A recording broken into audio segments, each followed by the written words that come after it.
And the winner for the podcast that has no idea how to open.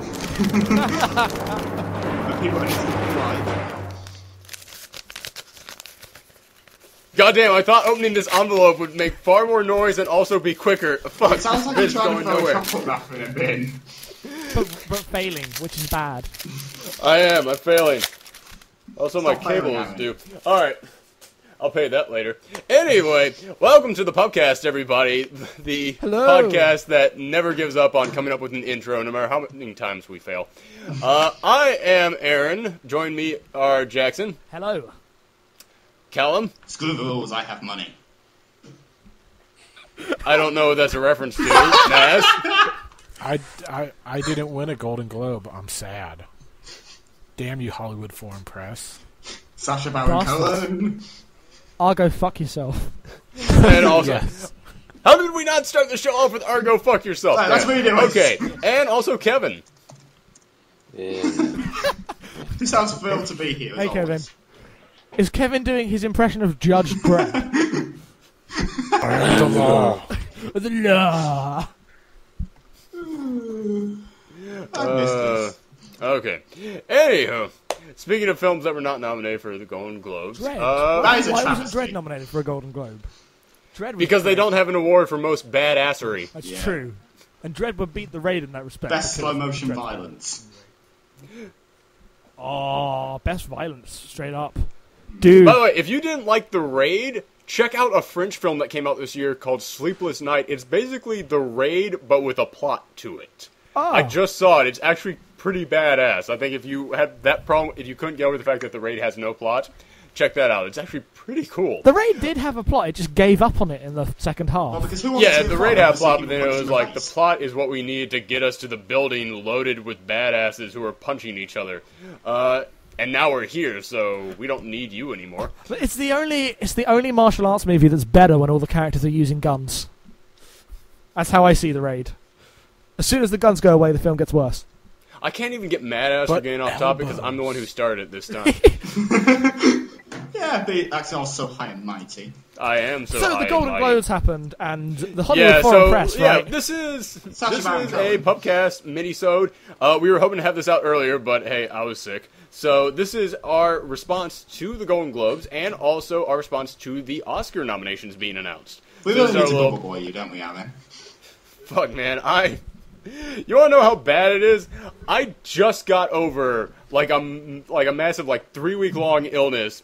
I get to work, I'm feeling pretty good, and the first thing I hear is, no, go home. Go home. I look up, and there's some other employee there who they're telling me, no, you are sick. Go home. We do not want you here. And they go, no, I'm fine. I'll be fine. 10 minutes after they get there, I was walking around, and suddenly I just see a crowd of employees part, and she comes running up, holding her mouth, and vomits right in front of me.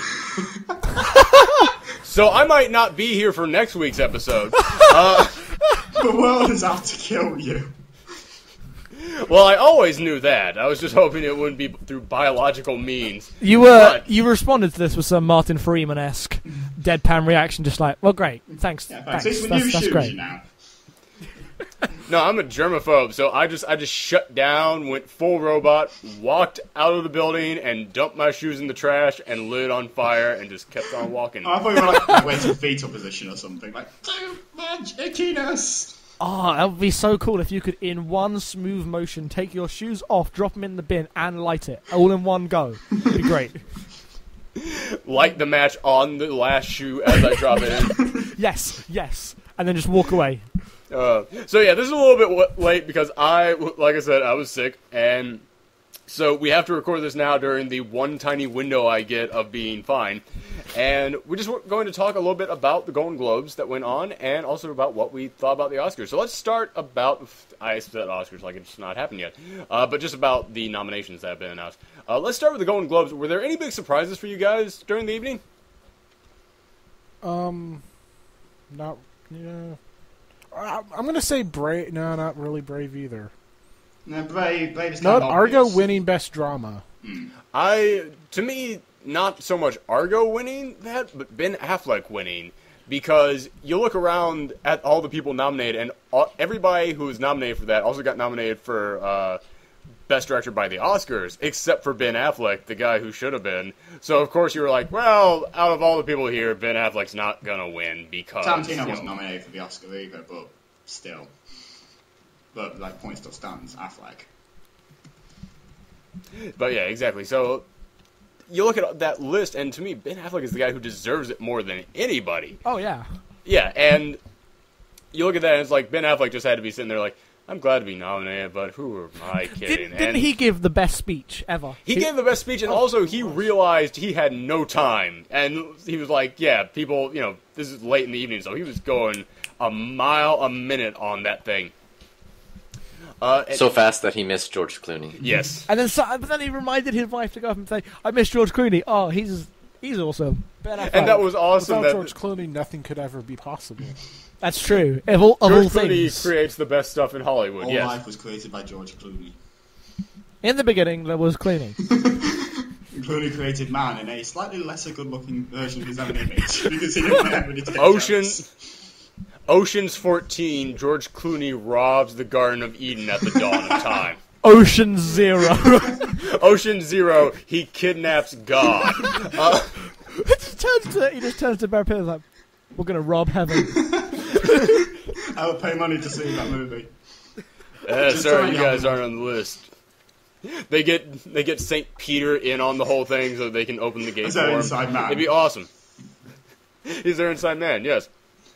But yeah, Ben Affleck, that was the moment in which I was like, this is the moment of truth, because it ain't gonna happen. What? That to me was the ultimate fuck you Oscars. In fact, like, do you think the very next next... picture of Argo at the Golden Globe essentially just a giant, well, Oscars, eh? Look. Yeah, it was kind of like, wow, the Oscars don't matter, because this was the one in which everybody was going, yeah, dude, Argo. Come on, man. Argo and Ben Affleck this year. In fact, the very next day, I was out walking around, and, like, I think it was the Post. It's got to be the Post, because it was such a ridiculous headline. But it was basically... The headline of the newspaper was, "Take that, Oscars." And I mean, it was basically, the public opinion is, what the fuck are you doing, Oscars, not even nominating this guy? Because he won the Critics Award as well, like just a few days before. Well, Silver Linings had some amazing direction. Oh my god. Fuck. Oh, what, Maz doesn't like Silver Lining either? No, because Maz has a brain. No, I liked it up until the third act. Yep. Basically, and it's just like, all right, sitcoms. My guitar teacher likes it because apparently he doesn't see it as a drama about mental illness. He sees it as a drama of being an Eagles fan, and thusly, it's the most. Well, it's supposed to be a comedy. Really? I didn't. Yeah, I mean that's what it's Nothing being else nominated. that movie makes it look in any way like a comedy. There were I bits. was laughing hysterically throughout the whole There film. were funny moments, and there were bits that actually worked poignantly. But then when it just became the most like standard Hollywood sitcom thing, it never felt like it paid off any of the mental illness things at the beginning, which then made me retroactively really dislike it as a whole, as a cohesive whole, even though I did like parts of it. Meet Jennifer Lawrence, But- life will be okay. But regardless of and she's mentally ill because she has a lot of sex. Well, speaking of... No, that's not why she's mentally ill. She's mentally ill because she's unstable. I mean, because she's basically just been completely... She has no foundation underneath her. The fact that she has a lot of sex is not her mental illness. Her mental illness I know, is she just but- caves into anybody. I know, but it never actually goes deep into that. And you think it's going to expand on her character, but then it's really just that surface level thing of a mental illness that is safe, but also kind of sexually exciting. It just makes me annoyed because it never justified it. Well, now, speaking of Jennifer Lawrence, what do you think about Jennifer Lawrence winning for Best Actress? Well, I think she did I a agree very with good that. job with material that I may not have liked. She was I fine. just like Jennifer Lawrence. It's Anyway. basically her and Jessica Chastain to me for the Oscars. It's just her and Jessica Chastain because fuck Anne Hathaway in Les Miserables. What? Go on. I'm sorry. She sang a good song. That's about it. She acted her ass off while singing a good song. She was actually acting while singing that. And she does other Yeah, but did stuff she do other than anything that one else other song. than sing that song?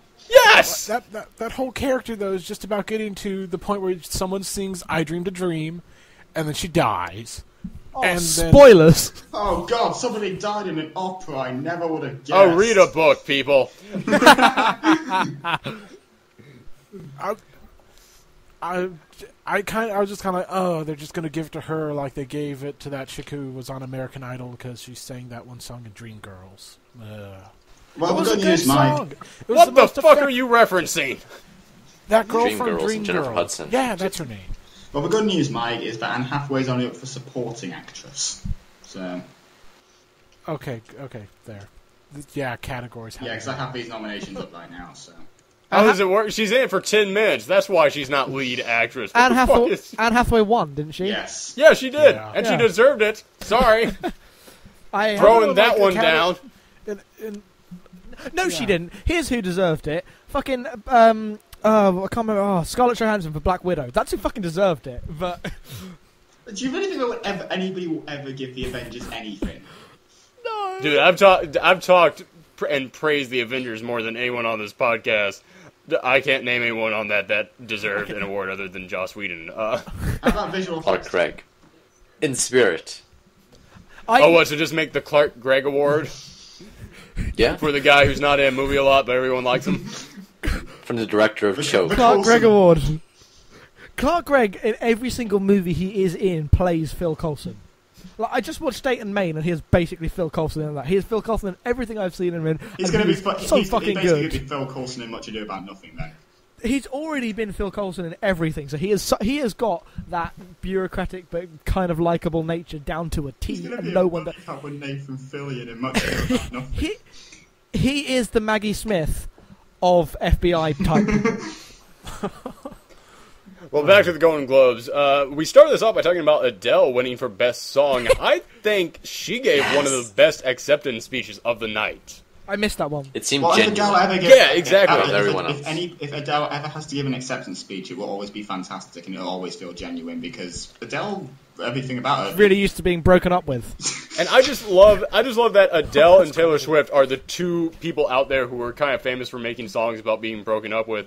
And it shows Adele up there just happy and ecstatic and living life to the fullest, big, wonderful person that she is. She did just high-five. Yeah, James exactly. Bond, Big, wonderful person that she is. And then it shows skinny-ass Taylor Swift there just looking mad and mean-mugging her from the audience.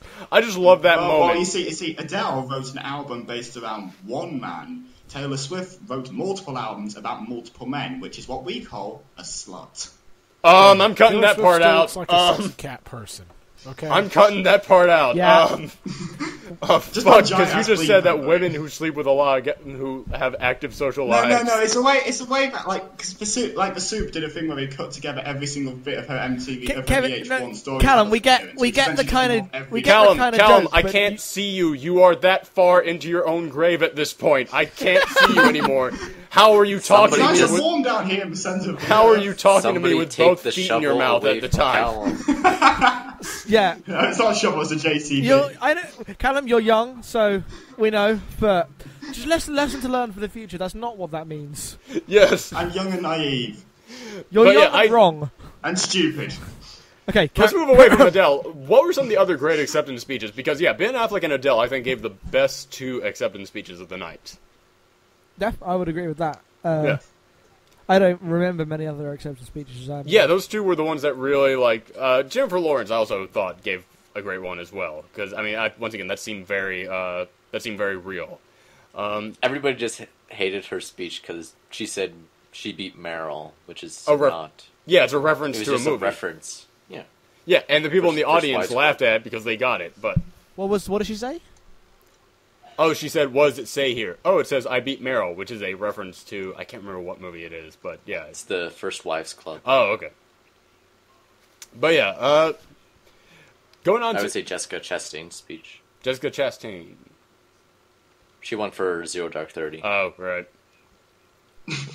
You're rather down on Zero Dark 30, aren't you, Alan? Not a fan.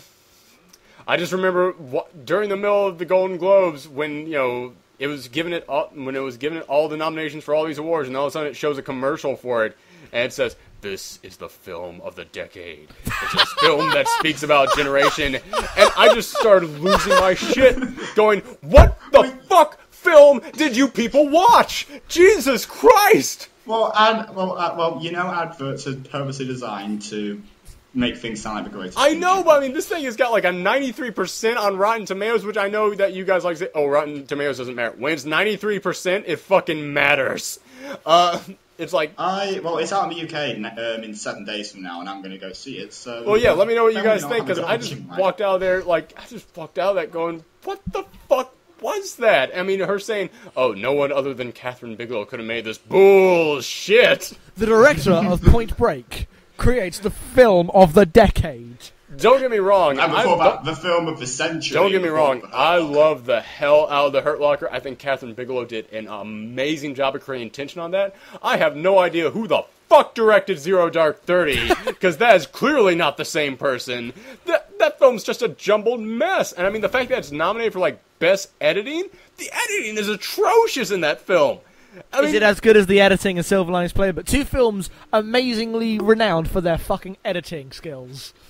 You know, it takes a lot of hard work to go from a wide shot to a two-shot to a close-up to back to a two-shot. Talking about award things, and like especially with editing, because editing is such a specific skill, and when it's done really well, it improves a movie so much. But then you get the films nominated for everything else nominated for it, even though the editing is neither here nor there in its quality. It's like, what the hell? I figured out.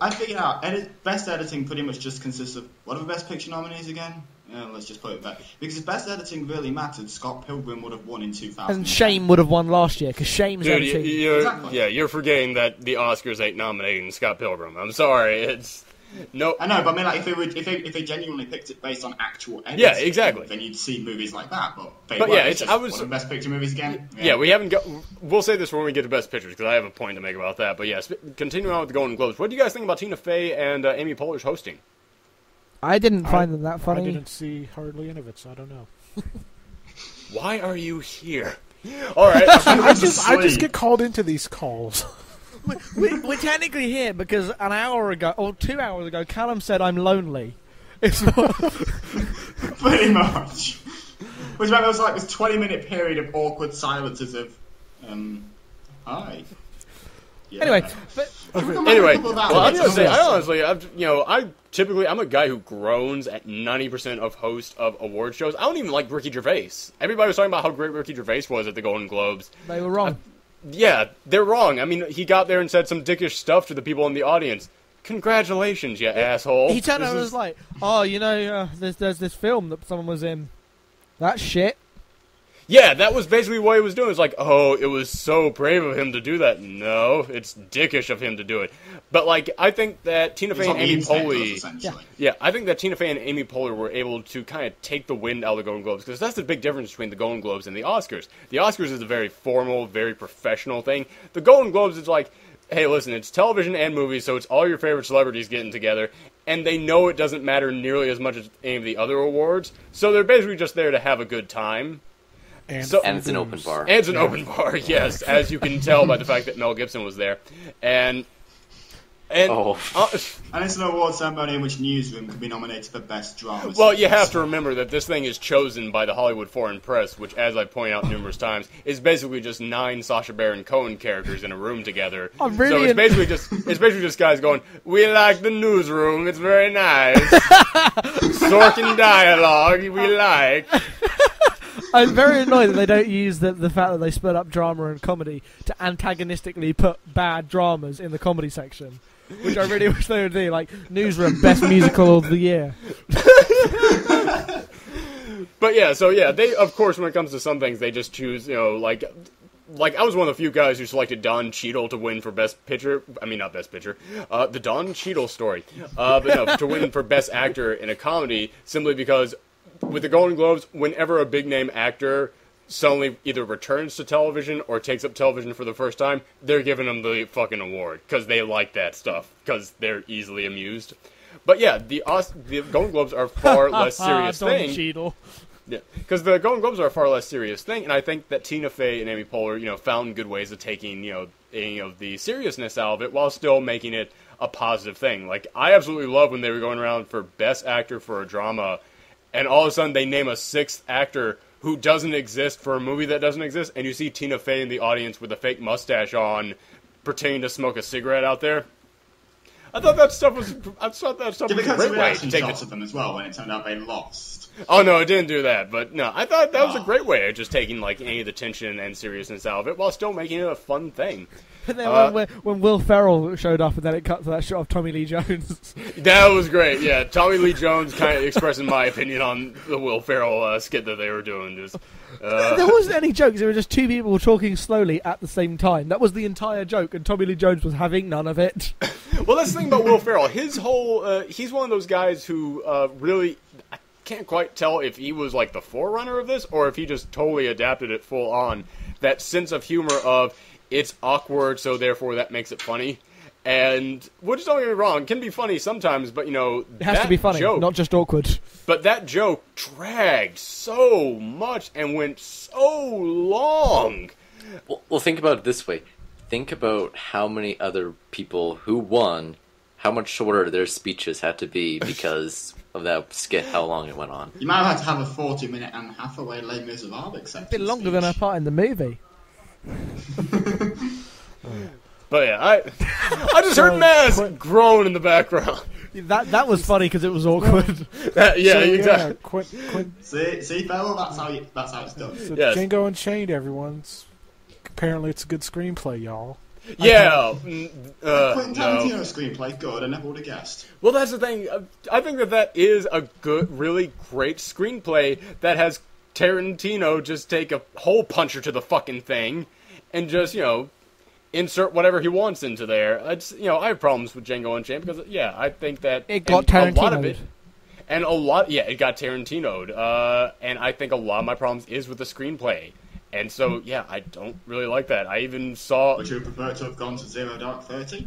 The screenplay award, as a general thing, is pretty lacking this time. Like, certain things like... Lincoln and Argo are the only two there that I can see maybe being great screenplay ones, but mainly Lincoln, because Django Unchained, that is a fucking Quentin Tarantino movie, which he's done probably better a million times before. Yeah. Zero Dark 30 is controversial, and some people have said it's a big mess. Silver Linings Playbook is your standard romantic comedy as a screenplay, and Lincoln is a bunch of people sitting in a room talking about slavery. So, as a screenplay, clearly that's the one that actually shows the most creativity there. Yeah, I've seen Lincoln. I just saw it recently. I do think that really has a great screenplay. I do really enjoy it. The first draft of that screenplay was 550 pages long. Holy fuck! Shitting hell, 550 pages. That's longer than the book it was based on. And the final screenplay is like 120 pages. 120 pages isn't that bad. Like the Social Network is... that gets the award for best editing. God damn. Best use of the delete key.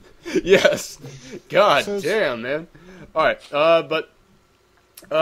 and let's talk about the Jodie Foster getting the Lifetime Achievement Award. I really, really do like Jodie Foster. I think that she is, you know, incredibly talented actress. I'm even enjoying some of her directing work. I just found that to be a weird acceptance speech, and not just because all of a sudden in the middle of it they cut to what I swear to God thought was a still shot of Mel Gibson, because it was the creepiest 1,000-yard stare I've ever seen. It really was. Mel Gibson just like Jews. It was like it's like I'm in a room surrounded by gays and Jews. I can't take it anymore. The homosexual. Either that, or it was like her coming out as a lesbian, which she kind of didn't. Her coming out was him just kind of going, "Oh my god, shut him down. Oh my god, she's gay." Like it just hit him then. It's like, one of my best friends is gay. Like, cannot compute, shutting down. Oh, that's what those two have been Yeah, and let me just say this about her quote unquote coming out, which she didn't come out. She basically just said, "Hey, it's none of your business." Which, you know what, I'm all in favor of. I'm like, you know what, you're right. It is none of the people's business. Good for you. But then she just went on for like 3 or 4 minutes about how it's none of our business. I was like, it's kind of now becoming my business because you're taking up my time to tell me it's not my business. I thought it was a joke. I thought she was joking when she did that. Oh, she was joking when she said the "I am single" thing, but then she just went on and on about how it's not none of our business. I was like, okay, yeah, all you have to do is to say it's none of our business, get the applause, and then that's it. The fact that Band, can you play it off? Yeah. exactly. It's like there honestly was a moment in offs. which I was thinking, has anyone ever been played off from a lifetime acceptance speech before? Can we make an exception here? Yeah.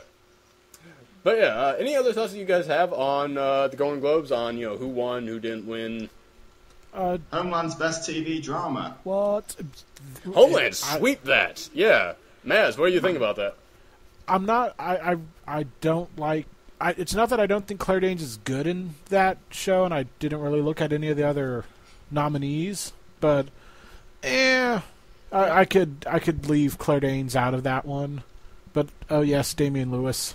Yes, Damian Lewis. I have a man crush on him. I am a major apologist for Homeland. Like, I'm not going to spoil anything, but like as the back half of season 2 went on and everybody started to declare it ruined forever, I was like there, like going, "What do you mean? It's still good. It's still really good. I mean, yeah, it's taken a couple of leaps of logic, but it's still really good and entertaining and that."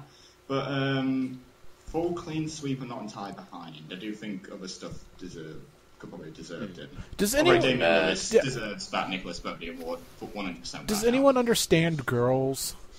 I see the I appeal haven't of seen it. it. I see the appeal of it. I just can't I just don't understand that show. Well, it could have given it to Big Aren't you Bang the one who 9 put down? times of time. Aren't you the one who put down on Twitter? I don't understand Girls, the show or the thing. Yes. Yeah. Yeah, it's a one good of those. It's like it is a good joke. I do like Girls, but it's not really my thing. Like yes, I know. What are you trying to say here? I thought you just said it was. Context. I thought you just said it was meant to be a private thing. I thought you said it's none of our business. Or go fuck yourself. Michelle's going to be back to this. Okay, carry on. How great is it that there's a show out? How great is it that there's a movie out there that has a catchphrase only adults are allowed to say? Amazing. That Yes. catchphrase is so good, and it's not even the best line in that film. Oh, Argo's great. Wait, that's an actual line from a movie? Yes. Yeah. I thought people were just being creative. No. Because there's a fake movie in the movie, and then the characters are smart, so they just say, "Hey, you could just go, Argo, fuck yourself," and they react to it exactly like we are, going like,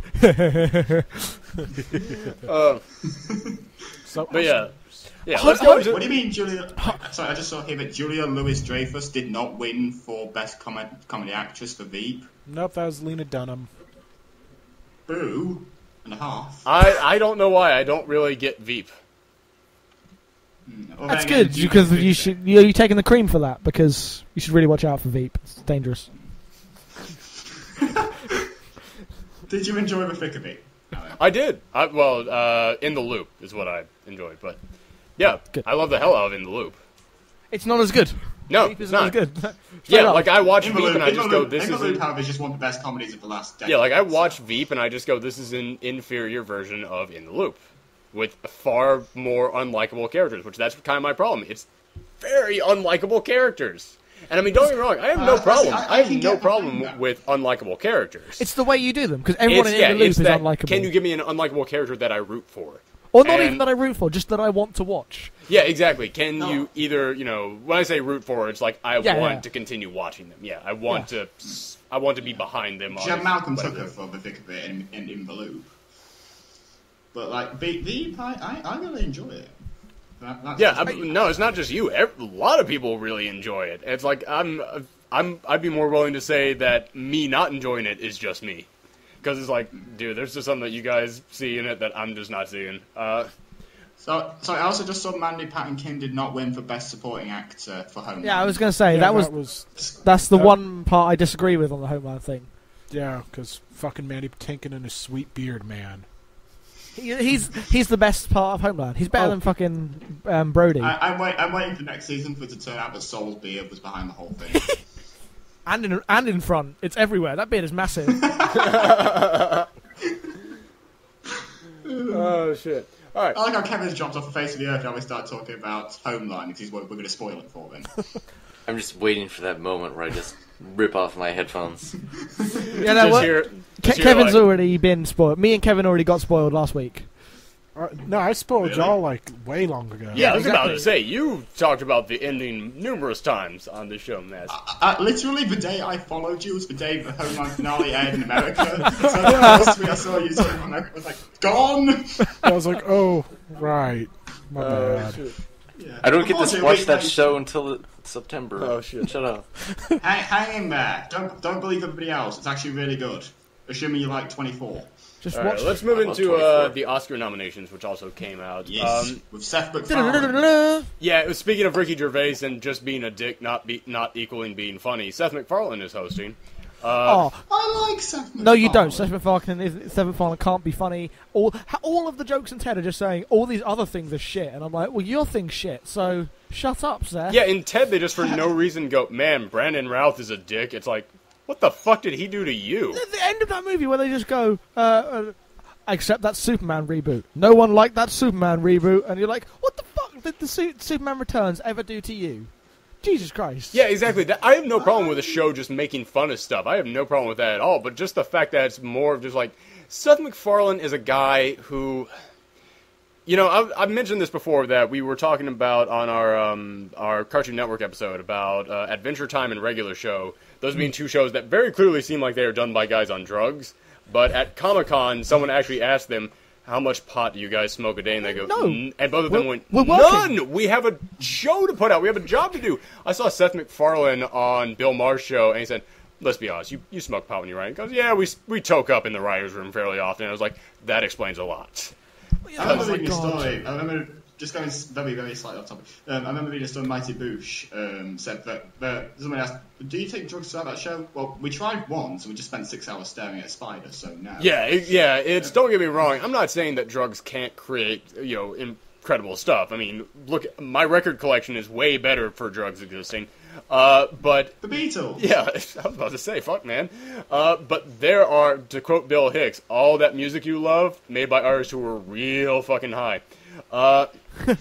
But, you know, when you look at, like, a lot of these shows out there, especially when it comes to comedy, yeah, there are a lot of great pothead comics, but then there are a lot of, you know, when it comes to, like, actually writing shit down, actually putting a story structure behind it, a lot of times the potheads are the guys who come up with the laziest scripts, because Kevin it's just... Smith. Like- Kevin Smith wrote his Tim and Eric. good scripts when he didn't smoke pot. Now he smokes pot. He writes bad scripts. When What do Kevin you Smith know? wasn't on pot, he thought Cop Out was a bad movie. Now he defends it as a good film.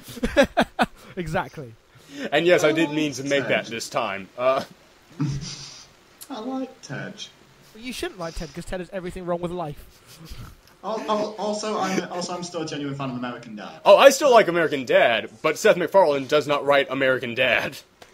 After Family Guy went off the air the first time, all their writers went over to American Dad, and then when Family Guy came back, they didn't bring back the writers.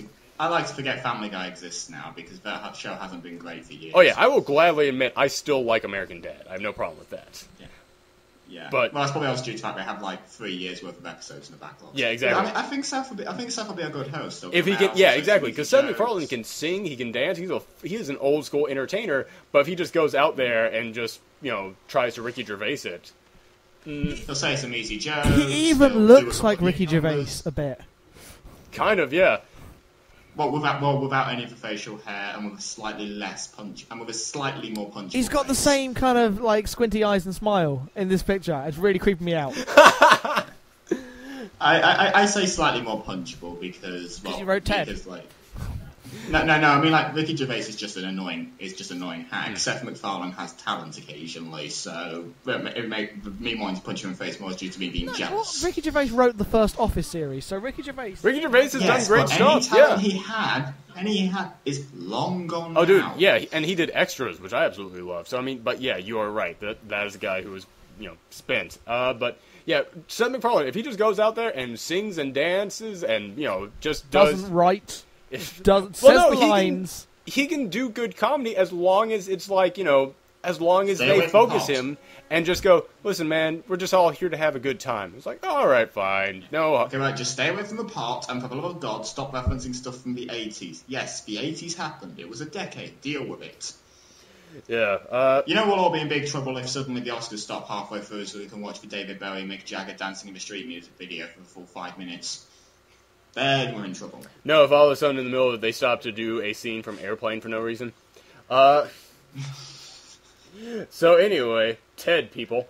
So let's get into what was actually nominated for Best Picture. We have Beast of the Southern Wild, Silver Lining Playbook, Zero Dark 30, Lincoln, Les Mis, Life of Pi, Amour, Django Unchained, and Argo. Now, have you read the synopsis for Amour? It genuinely sounds like everything that everybody thinks foreign movies sound like. I have to go and see that. A parody. No. Rust and Bone is what everybody thinks foreign films sound like. It's a beat-up, over-the-hill street fighter who falls in love with an amputee. I'm gonna read for your ass. I'm gonna read you the film synopsis for Amour now. Okay, in the final month of her life, a retired music teacher and her husband of 60 years struggle with the debilitating effects of 2 strokes on both her health and her quality of life. As George cares for the increasingly unhappy Anne, the pair finds the nature of their life irrevocably changed. Fucking old people dying. I'm not seeing that shit. Yeah, that's my thing. I do not want to sound like I'm uncultured or anything like that, but who the fuck hears that synopsis and goes, "Oh, when do I get tickets?" Oh, that's going to be a good time. It's like, don't get me wrong, you can go to the movies to see some depressing stuff that is purely for, like, an art purpose, to appreciate, like, the filmmaking that goes into it, and to appreciate just the story that's being told, even if it's a gut-wrenching, painful story. But Jesus Christ, this is just 2 old people dying! I disagree, because there's a difference between depressing and... that will try to be bittersweet and nostalgic, probably. I bet it does. Maybe I'll have some swelling inspirational score. Yeah, exactly. Which, they can make you... I mean, the name of the movie is Love. I mean, this might not be a depressing thing. This might be a... It's going to be more a bittersweet type Oscar foreign film. Like, depressing films come out of where you don't expect them. Like, Young Adult is one of the most depressing films I've seen. Yes. And I did not realise it was going to be until about the last 5 minutes. So that twisted ending. Young Adult is basically Taxi Driver for women. That's how depressing it is. Young Adult is, here is everything that is wrong with the world right now. Middle finger, drop the mic, walk off. We out. I'm just amazed Amour was one pick to not be Intouchables, quite frankly, seeing as that sounds similar. Well, now, let's talk about this selection, because, every single year, the Oscars, they always have at least 1 or 2 surprises in there. This is the most non-surprising Oscars list of Beast of the Wild. I don't think that is a surprise. I think that is... I mean, people have been talking about that ever since it came out, that could be an Oscar-nominated film. Have you also noted that every single one of these movies came out in the last 3 months of last year? No, Beast of the Wild was slightly earlier. Most of them did, but once again, Callum, that's kind of what I'm talking about. This is the least surprising we've seen, because I have never seen so many films in their Best Picture come straight from the Oscar pool season, straight from that Oscar bait time of the year when everybody's trying to put out those films at the end of the year. It's the main reason is that Pixar's film wasn't as good. Because normally it's like all the films that came out at the end of the year and whatever Pixar made. Paranorman. Well, no, they've only done that twice, honestly. They've only done that with Up and Toy Story 3. That's true. And also, Paranorman is not as great as everyone says. Deal with it, people. Deal with it, yeah. Shut up. Paranorman. You missed one movie. You missed Beauty and the Beast.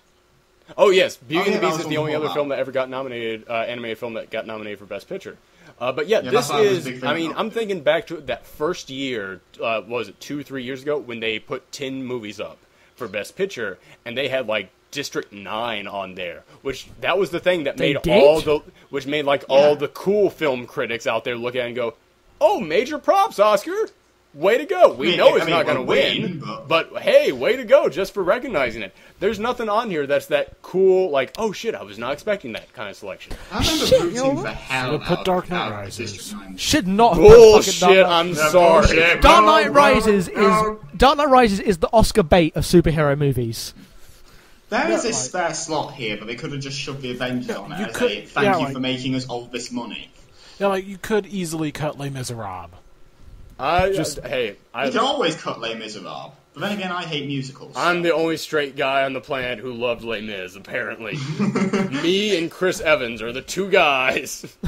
I'm going to see Les Mis. I have a friend at college who's trying to make me see Les Mis because apparently it's amazing. Don't get me wrong, there's problems with Les Mis, but it's a competitor for my top 10 at the moment. I'm going to see it, but, I don't think it's one of... I bet it's not that great. Don't get me wrong. Like I said, it's a competitor for my top 10. It's a competitor for my number 10 spots. Yeah, exactly. I'd like to note my friend who thinks Les Mis is amazing also thought Jack Reacher looked great, so I take his opinion with slight grain Don't of see salt. Jack What Reacher. was his thoughts on Alex Cross? Didn't get shown up here, funnily enough. Yeah, Tyler Perry, oddly enough, not that big of a pull in a country full of white people. I don't know why. There are people of African descent who are British. I've seen Not them all in There are white, no- Aaron. Maz, Hold I on, hate telling Maz. you this, there are no African Americans in Britain. Yeah, No, I caught myself. I've had. Someone has said that in Britain to me, asking about like a British person asking like, is that African American person when they're clearly a fucking British person. I would like if like somebody come up to you and said, "Oh no, black people in Britain," and just like 5 people walk past him anyway. Man, They're not black minstrels. But yeah, Jackson... Jesus Christ, Callum! Fuck, man! Wow, that line is so far away right now. I know, Callum. You were meant to be quoting people who you don't agree with to try to make them seem ridiculous, which is a lot better. But Yeah, problem is, my delivery sucks. Out of context. I feel like Jackson is just on a lifeboat way behind the rest of the ship, and we're like, we can't save you, man. We want to, but we can't. Oh shit, that's a fire truck coming to try and save Callum. Alright. But Yeah, if going this ship back sinks, to... your one's on a lifeboat, so I'm just going to go down with it. Yeah, going back to the Best Picture selection, you're right. This is something that really ticks me off about the Oscars at this point, is that they're being pussies at this point, honestly, because before it was 5 nominees and for Best Picture, and then everybody raised hell because The Dark Knight wasn't nominated, which honestly did make me think maybe they would give Dark Knight Rises a nomination just so that they could go, please don't hurt us, Nolan fans. But they didn't. I gotta give them props for that. Nominated. But what? what? That's the only reason I want it nominated. Just because that's the reason we have 10 nominees. But then that just carries on the other terrible Oscar thing, Yeah, which is and the I mean, Oscar it's- people but nominating yeah. people based on what they should have got years ago, Yeah. rather than what they did now. Yeah, which and there- is just as bad. And there was a time out there in which if your film did not get nominated for Best Picture, you could look at it and say, well, there's only five spots. But now they have said, but then they went up to 10. And even though 10 is a far better number to have for Best Picture because it provides more variety, and also, but you could still They then... didn't do 10. You could still then look at and say, well, if my picture didn't get nominated, it's because there's only 10 spots, I guess, whatever.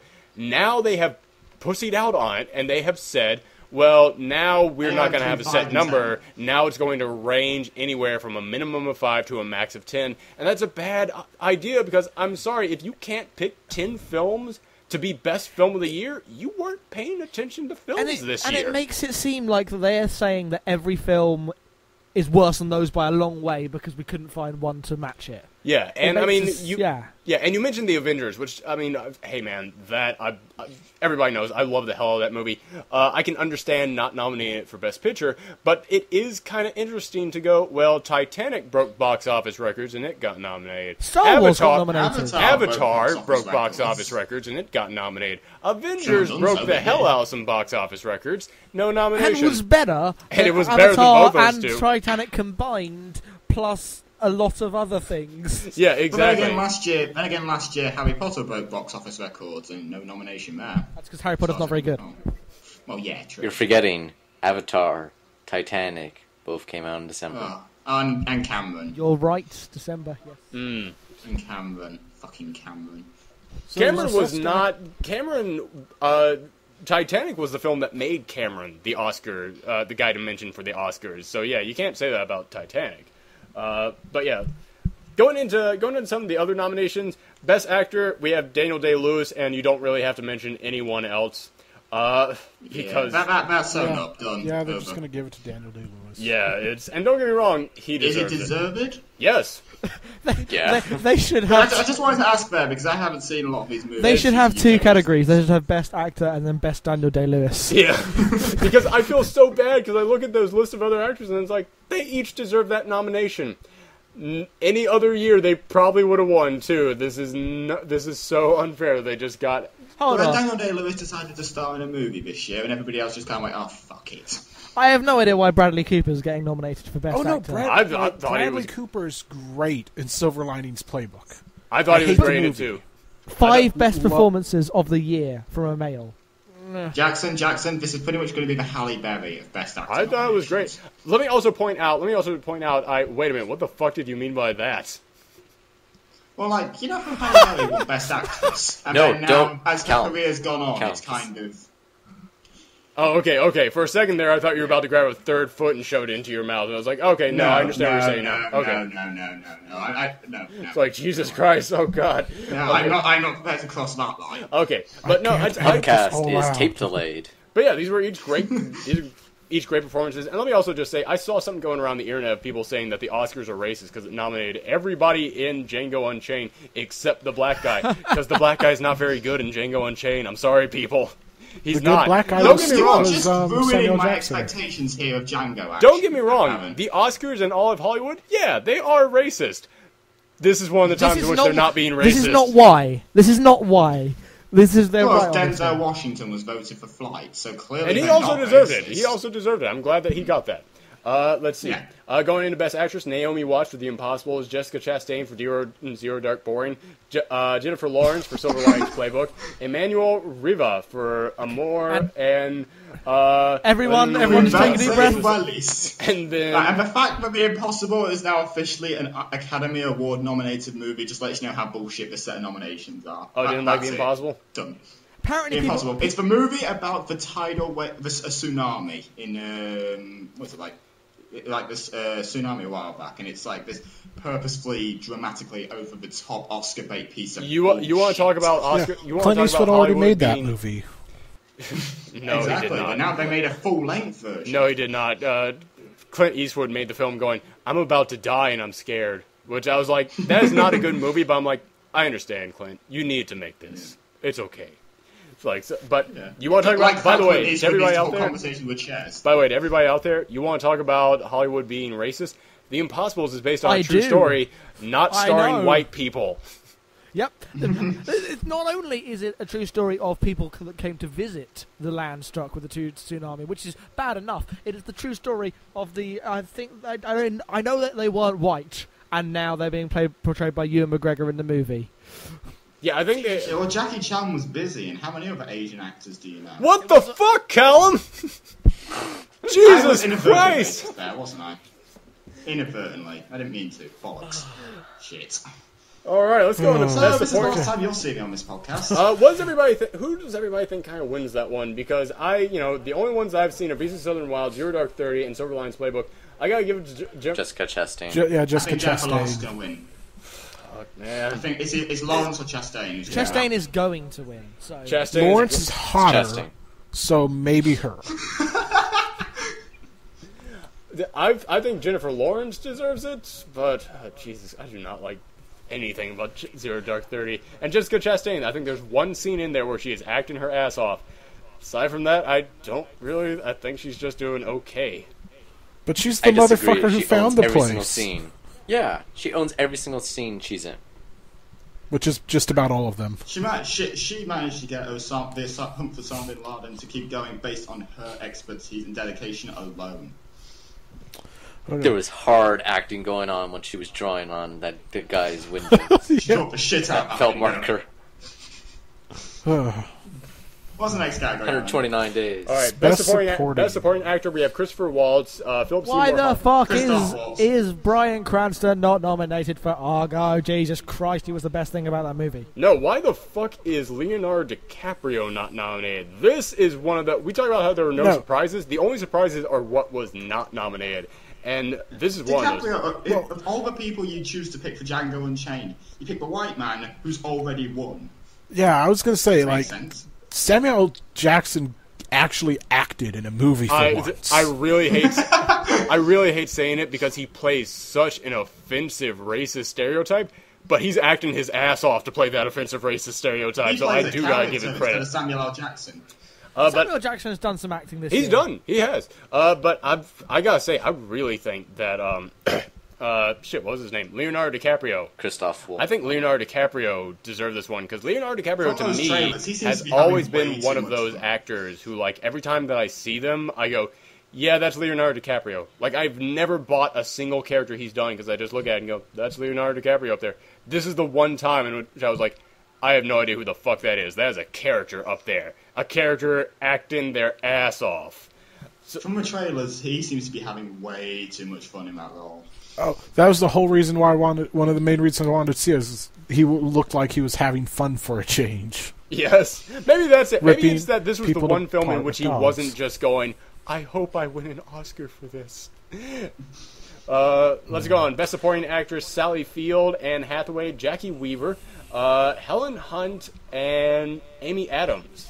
So it's going down halfway, right? Yeah, fuck Anne Hathaway's gonna win it for singing a song. But she sang the song really well. Oh, I'm not doubting that she sang it really well, but all she did was sing a song. Mr. Maz does not understand that people are capable of doing two things at once, including acting and singing. I dreamed a You dream two of have my This was not karaoke night, motherfucker. She was acting while singing. Everybody in that musical is singing a song. They have to act while doing it. Did she add a freestyle rap beat at any point? No, but I did find I Dreamed a Dream dubstep.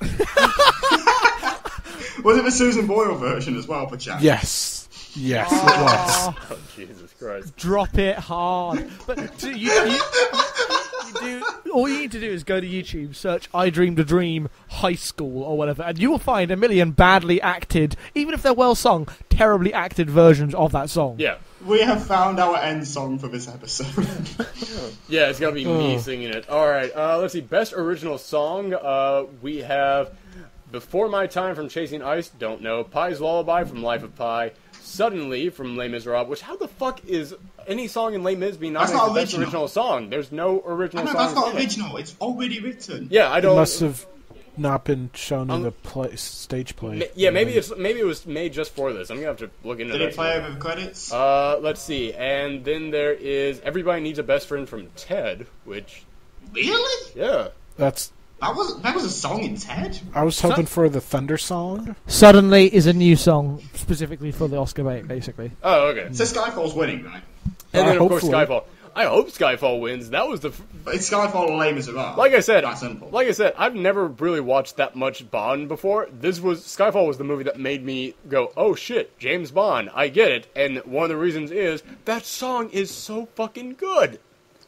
I like to think that they picked Skyfall back, like, you know, like how last year they picked the Man and Muppet and then just basically allegedly picked all the rest of the nominees just so they. Yeah, could that was pick bullshit it back. last year that they only picked 2 songs. What the fuck? They picked 3 songs, and 2 of them are from the Muppets. Yeah, I'd like to think that this is essentially what we're doing for Skyfall. Like Skyfall's there. Let's just shove some other random nominees in because that's the only excuse I can find as to why Ted is nominated for Best Original Song. And because Seth MacFarlane is hosting. I didn't even know Ted had a song, which probably lets you know just how much I remember about Ted in general. And yet you liked it. Best animated. I remember having fun. Best animated feature: Frankenweenie, Pirates Band of Misfits, Wreck-It Ralph, Paranorman, and Brave. How good is Wreck-It Ralph? I really good. I thoroughly enjoyed Wreck-It Ralph. Good. Brave's going gonna to win. Brave's gonna win. I'm sorry. Brave- No, gonna win, honestly, doesn't I deserve think to win. I think Paranorman's gonna win. Paranorman needs to win. No, it doesn't. I would be very okay with Paranorman winning as long as it's not Brave. I'm 'Cause Brave also- wasn't the best animated movie this year. I know, kind of but- shocked that the Studio Ghibli film, Secret World of Arietti, did not get nominated. Well, haven't they only nominated Spirited Away, and that was about No, it? they nominated. No, Ponyo one. They nominated Ponyo, Ponyo. and was there something that came out in between those two? Howl's Moving Castle. Howl's Moving Castle. They also nominated that. Yeah. I think the With Pirates Batman. should win. I want the Pirates to win because I really like the Pirates. Oh, that was a good film. I just love to I see. thoroughly enjoyed that. I'd love to hear Aardman. I'd just love to hear Aardman become like 2-time Academy Award winners. Well, for, the thing I like feature about the movies. Pirates is that Brave has good ideas but is horribly flawed. Paranorman has good ideas but has quite a few little flaws that add up to make it not Oh man, great. you are going to hate my best of list then. It's not that great. It's all right. It's a good idea. Frankenweenie I didn't see, but fucked Tim Burton because boring. The first half of that is nothing but I'm Tim Burton being Tim Burton. Yeah. What about the second half? Second half is Wreck-It actually Ralph. good. I enjoyed that. Haven't seen Wreck-It Ralph, but it could beat out Pirates. But the Pirates just has a thing to do, aims for it, and hits it perfectly. Doesn't have the highest ambitions in the world, but it does it. I still haven't seen the Pirates, and it saddens me to say those words. It really does. You're a bad person, and for other reasons. I know I am. Stop reminding me. All right, let's see. I'm gonna skip best foreign film, go right to best director. David O. Russell for Silver Lining, Ang Lee Fuck for Life of Pi, Steven Spielberg for Lincoln, Michael Haneke for Amore, and Ben Zayat. Fuck it, man. Jeez. Ben Zeitlin. Thank you. And it is for Beast of the Southern Wild. So Steven Spielberg's winning. Am I right? I think Beast of Southern Wild could take that. I think Beast of the Southern Wild could take it. This is honestly one of those in which Silver Line is not going to win. I have not seen Amore yet, but I think this could be anybody's game. Honestly, this is a real toss-up to me.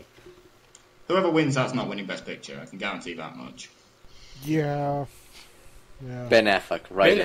Honestly, how much are the Oscars fucking how paranoid must the Oscars be at this moment, just going, shit, we didn't know everybody liked this guy so much. Just looking. Do you think they just look at the internet? See, No, the the Oscars don't look at the internet, but they do look at the New York Post when they say "fuck you, Oscars" on the cover of it.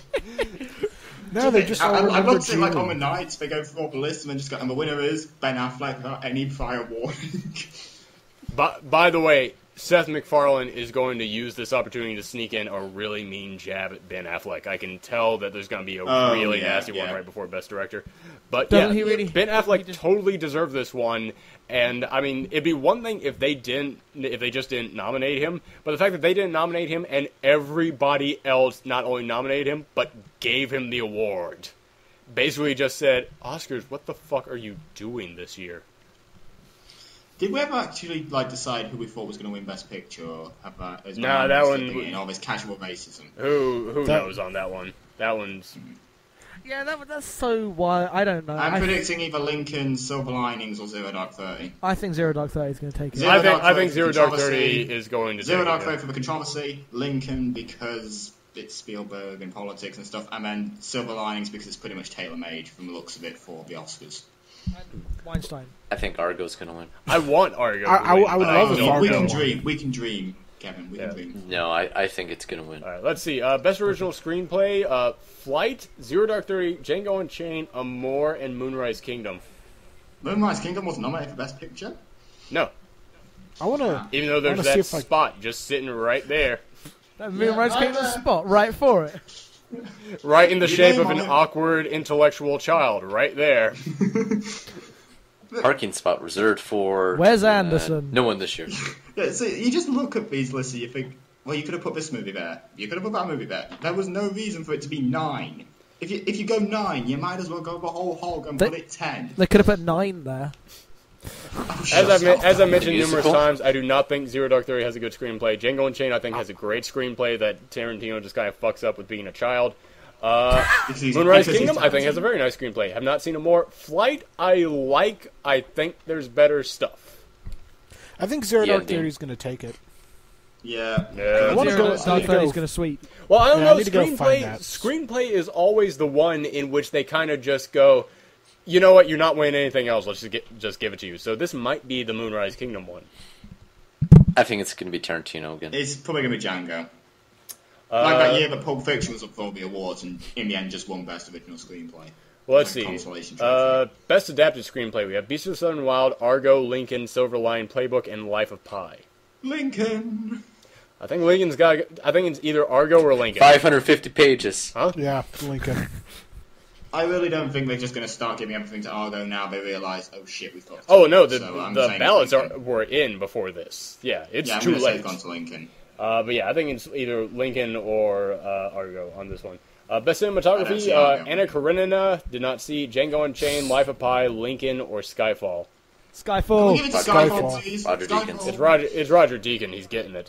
Let's see. Lucky number 10. Are there any other ones besides that anybody cares about? We've got film... Visual effects? Oh, you mean the one that Avengers were nominated for? Yeah. For one. Yes, but one. And it's not going to win. No, it's going to go to Life of Pi or Hobbit. Yeah. Yep. Yeah. Life of Pi. But I the really- Avengers had the better visual effects just because they made it punch Thor off screen. Animals. I want Paperman to win Best Animated Short. Really What badly. other aside from Paperman did you see? I remember seeing Fresh Guacamole and don't really remember that. But Paperman melted my heart. Do you think they'll be stupid enough to give it to the longest daycare? The what? A Simpsons short. There Oh, was a theatrical Simpsons short. Do you think they're that stupid to give it to? wait, that got nominated? Yes. Yes. Yep. God Do you damn. think they're that stupid? Because I think they are. You know I what? don't It know. is one of those things in which the Oscars sometimes just act like a whole bunch of old people, and a whole bunch of old people in a room love the stuff they already know, and they already know The Simpsons. It's gonna win, isn't I am- it? I don't know. I don't know. I think the Paperman might take it. I Yeah, don't know. Paperman Best was visual great. Score? So entirely Does anybody care possible. about best visual score? Or I do, but none of those are really that amazing original scores. so do you want Argo to win on principle? Like, nah, Argo's score didn't blow me away. Skyfall had a good score, I guess. I haven't seen Lincoln, but I'm a big score guy, and none of them hit me in a huge Well, Argo's score way. score is by Alexander Desplat, who was also responsible for the extremely memorable soundtrack for King's Speech. Remember when that one instead of Inception? As I said, the Thanks, Kevin. Oscars are full of old people.